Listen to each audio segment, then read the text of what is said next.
Hello friends, आज मैं mutual fund portfolio के वन डे चेंज रिटर्न्स को देखेंगे। साथ ही साथ मार्केट एलोकेशन, जिसमें large cap, mid cap and small cap के अंतर्गत जो अमाउंट है वो कितने कितने परसेंट में यहाँ पर डिस्ट्रीब्यूट किए गए हैं। साथ ही साथ फॉरेन इन्वेस्टमेंट के अंतर्गत कितने अमाउंट है वहाँ पर डिप्लॉय किए गए हैं, और अलग अलग फंड्स के अंतर्गत जिसमें गोल्ड ETFs, सिल्वर ETFs और डिप्स के अंतर्गत कितने यहाँ पर एक्सपोजर लिए गए हैं, और रियल एस्टेट के अंतर्गत यहाँ पर कितने एक्सपोजर लिए गए अलग अलग फंड्स के माध्यम से। ये सारे कुछ यहाँ पर वीडियो के अंतर्गत यहाँ पर हम कवर करेंगे। वीडियो अगर आपको पसंद आता है तो वीडियो को लाइक एवं चैनल को सब्सक्राइब करना न भूलें। यहाँ पर अगर बात करें तो करेंट के अंतर्गत टोटल जो होल्डिंग्स रखे गए हैं वो यहाँ पर आप देख सकते हैं, जिसके लिए आप यहाँ पर देख सकते हैं टोटल नंबर ऑफ फंड्स जो यहाँ पर लिए गए हैं होल्डिंग्स के लिए वो 8 नंबर्स में यहाँ पर रखे गए हैं। यहाँ पर बात करें वन डे चेंज रिटर्न्स का, तो यहाँ पर जो रिटर्न्स निकल कर आया वो नेगेटिव में यहाँ पर निकल कर आया है। चूँकि यहाँ पर जो रिटर्न्स आपको दिखाए जा रहे हैं वह 7 जनवरी 2026 से मार्केट से आए हुए रिटर्न्स को यहाँ पर आपको बताए जा रहे हैं। और यह जो चूँकि यहाँ पर जो 7 तारीख का जो मार्केट था वो डाउन साइड था, तो इसलिए यहाँ पर यह जो रिटर्न्स है वो नेगेटिव आपको यहाँ पर दिख रहे होंगे। इसके अलावा यहाँ पर हम बात करें अगर, तो यहाँ पर टोटल रिटर्न्स आप देख सकते हैं, इन्वेस्टेड अमाउंट आप देख सकते हैं। इसके अलावा आप यहाँ पर XIRR की अगर बात करें, जो 2 प्रकार के होते हैं, एक करेंट होते हैं और एक यहाँ पर लाइफ टाइम होते हैं। लाइफ टाइम जब से आपके द्वारा इन्वेस्टमेंट शुरुआत किया जाता है तो अलग अलग टाइम फ्रेम्स के अंतर्गत जो इन्वेस्ट किए हुए अमाउंट्स होते हैं और रिडेम्पशन किए हुए अमाउंट्स जो होते हैं अलग अलग टाइम फ्रेम्स के अंतर्गत, उस पर आए हुए टोटल ओवरऑल रिटर्न्स को यह लाइफ टाइम XIRR के तौर पर यहाँ पर रिफ्लेक्ट करता है, जो कि करंट के अंतर्गत 5.99% यहाँ पर है। और वहीं अगर बात करें एक्टिव का, जो कि भी करंट के अंतर्गत जो हमारा होल्डिंग्स है उस पर यह जो रिटर्न्स आते हैं उससे करंट के अंतर्गत यहाँ पर एक्टिव XIRR के तौर पर यहाँ पर 13.8% का यहाँ पर XIRR यहाँ पर रिफ्लेक्ट कर रहा है। यहाँ पर बात करें करंट के अंतर्गत जो अलग अलग फंड्स के अंतर्गत जो इन्वेस्ट किए हुए अमाउंट की अगर बात करें यहाँ पर, तो इसमें मेनली 3 मल्टी एसेट्स फंड हमारे द्वारा रखा गया है।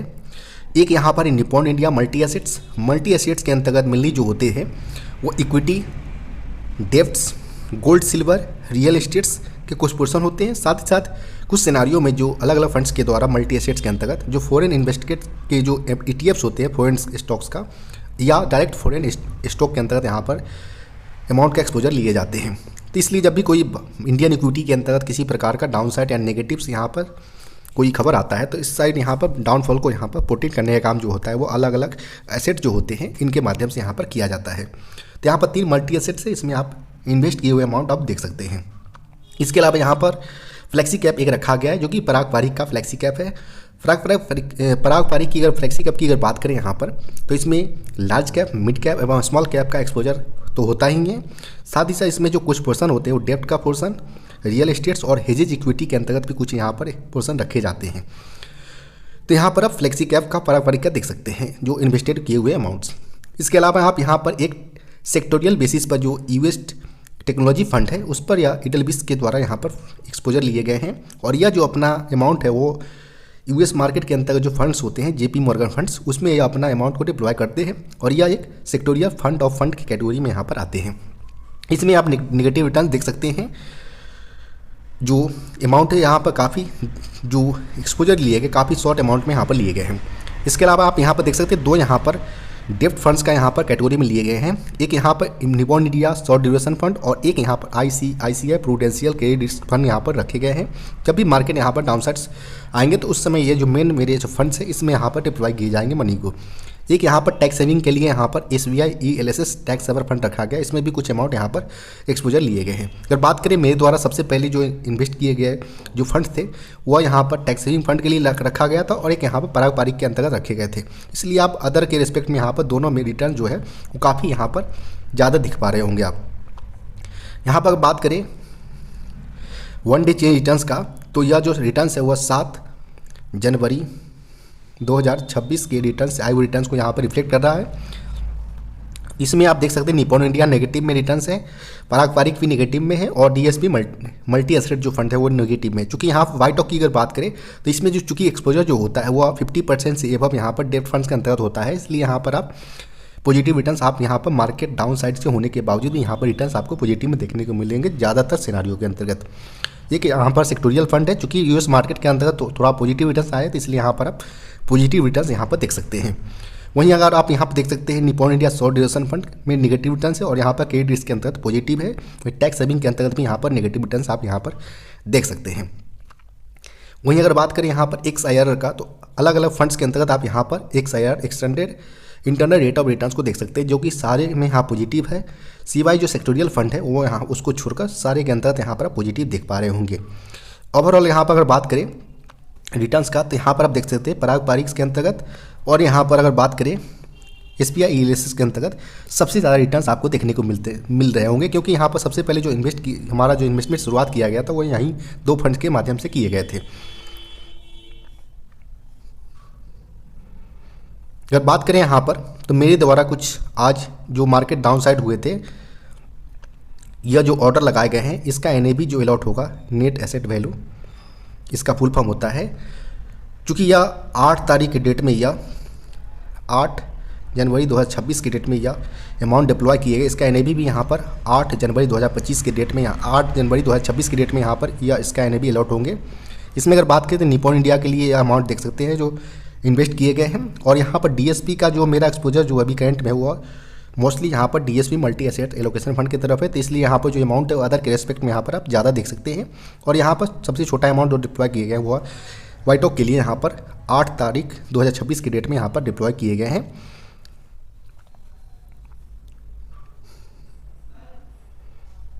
इसके अलावा यहाँ पर बात करें हम इक्विटी एसेट एलोकेशन का मार्केट कैप वाइज, तो यहाँ पर लार्ज कैप के अंतर्गत देख सकते हैं 79.27% का एक्सपोजर है। वहीं अगर बात करें मिड कैप का, तो मिड कैप के अंतर्गत 12.74% का, वहीं स्मॉल कैप के अंतर्गत यहाँ पर 7.99% का एक्सपोजर यहाँ पर रखे गए हैं। वहीं सेक्टर वाइज अगर बात करें, तो सेक्टर वाइज अगर देखें तो फाइनेंशियल सेक्टर में यहाँ पर 28.60% का एक्सपोजर है। टेक्नोलॉजीज़ के अंतर्गत यहाँ पर 16.68% का एक्सपोजर है। कंज्यूमर डिस्क्रिशनरी की अगर बात करें तो 11.96% का एक्सपोजर है। वो एनर्जी यूटिलिटीज़ की अगर बात करें तो यहाँ पर 7.69% का एक्सपोजर यहाँ पर रखे गए हैं।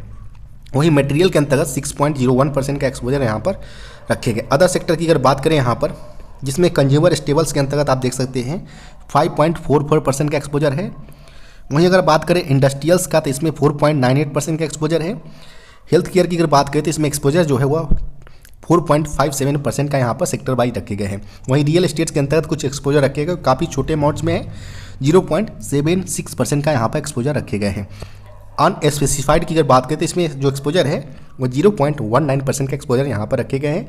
कुछ अदर सेक्टर है जो कुल मिलाकर यहाँ पर सेक्टर वाइज टोटल 13.12% का यहाँ पर एक्सपोजर टोटल होल्डिंग का यहाँ पर सेक्टर वाइज रखे गए हैं। इसके अलावा आप यहाँ पर कंपनी बेसिस पर देख सकते हैं कंपनी वाइज यह जो फंड्स है वो JP मॉर्गन फंड जो है यह यहाँ पर ईडल 20 EVS टेक्नोलॉजी फंड के माध्यम से यहाँ पर अमाउंट डिप्लॉय किए जाते हैं। और इसमें जो यहाँ पर परसेंटेज है टोटल होल्डिंग्स का वो 7.70% का यहाँ पर एक्सपोजर लिए गए हैं। वहीं HDFC की अगर बात करें इसमें 5.37% का एक्सपोजर रखे गए हैं। गवर्नमेंट सिक्योरिटीज़ की अगर बात करें तो इसमें एक्सपोजर जो है टोटल होल्डिंग्स का वो 3.59% का है। निपॉन इंडिया गोल्ड ETF की अगर बात करें, ETF जो है वो मेनली एक्सचेंज ट्रेडेड फंड को यहाँ पर रिप्रेजेंट करता है और इसमें जो टोटल एक्सपोजर लिए गए हैं वो यहाँ पर 3.51% का एक्सपोजर रखे गए हैं। और इसमें जो एक्सपोजर लिए गए हैं वो Nippon India multi asset allocation fund के माध्यम से रखे गए हैं। इसके अलावा यहाँ पर आप ICICI बैंक लिमिटेड का देख सकते हैं, इसमें एक्सपोजर जो है 3.26% का एक्सपोजर यहाँ पर रखे गए हैं। अदर कंपनीज की अगर बात करें यहाँ पर, तो आप यहाँ पर एक्सिस बैंक के अंतर्गत 2.44% का एक्सपोजर देख सकते हैं।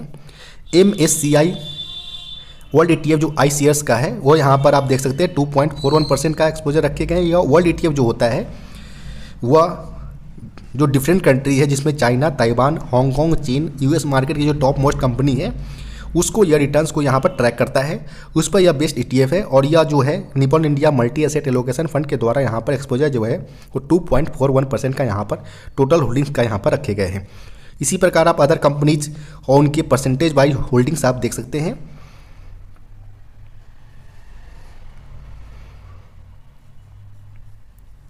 यहीं पर बात करेगा गोल्ड ETFs DSP में, इसमें एक्सपोजर जो है DSP मल्टी एसेट एलोकेशन के फंड के माध्यम से यहाँ पर टोटल होल्डिंग का 1.67% का यहाँ पर रखे गए हैं।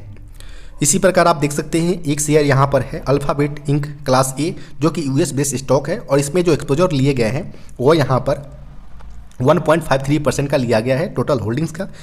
वहीं आप माइक्रोसॉफ्ट कॉर्पोरेशन का देख सकते हैं, ये भी एक यूएस बेस्ड स्टॉक है और इसमें एक्सपोजर जो है 1.14% का यहाँ पर रखे गए हैं। यहाँ पर देख सकते हैं अमेजन और मेटा दोनों यहाँ पर यूएस बेस्ड स्टॉक है, इसमें जो एक्सपोजर रखे गए हैं वो 1.01% का और 0.97% का यहाँ पर क्रमशः यहाँ पर जो रेस्पेक्टिवली यहाँ पर रखे गए हैं होल्डिंग्स टोटल यहाँ पर एक्सपोजर्स का। वहीं आप यहाँ पर देख सकते हैं रिलायंस इंडस्ट्री हो या स्टेट बैंक ऑफ इंडिया, इसमें कुछ एक्सपोजर यहाँ पर भी रखे गए हैं। इसके अलावा यहाँ पर देख सकते हैं DSP Nifty 50 equal bets ETFs. यह जो ईटीएफ्स है डीएसपी का, वो यहाँ पर जो भारत के जो टॉप मोस्ट 50 कंपनी है निफ्टी 50, उसमें आने वाले स्टॉक को यह ट्रैक करता है, उसके आए हुए रिटर्न्स को। उस पर यह इसमें जो इन्वेस्ट किए गए हैं डीएसपी के द्वारा यहाँ पर मल्टी एसेट एलोकेशन के माध्यम से 0.81% का एक्सपोजर यहाँ पर रखे गए हैं। इसी प्रकार आप अलग अलग कंपनी वाइज और उसके जो होल्डिंग्स है परसेंटेज वाइज वो आप देख सकते हैं।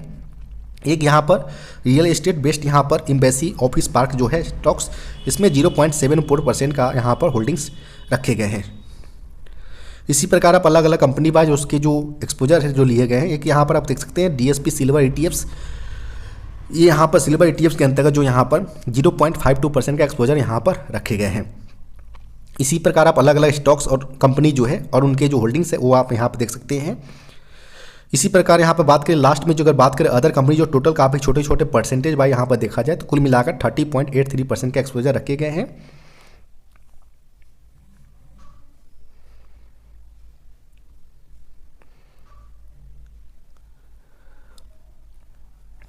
अगर आपको वीडियो पसंद आता है तो वीडियो को लाइक एवं चैनल को सब्सक्राइब करना न भूलें। अगर आपको भी कुछ म्यूचुअल फंड से रिलेटेड या जो फंड्स को सिलेक्ट करने से रिलेटेड कोई यहाँ पर इशू है तो आप यहाँ पर वीडियो के नीचे कमेंट सेक्शन में अपना कमेंट कर सकते हैं। आने वाले वीडियो के अंतर्गत आपको उससे रिलेटेड जो सॉल्यूशन हो सकते हैं वो यहाँ पर प्रोवाइड करवाए जाएंगे।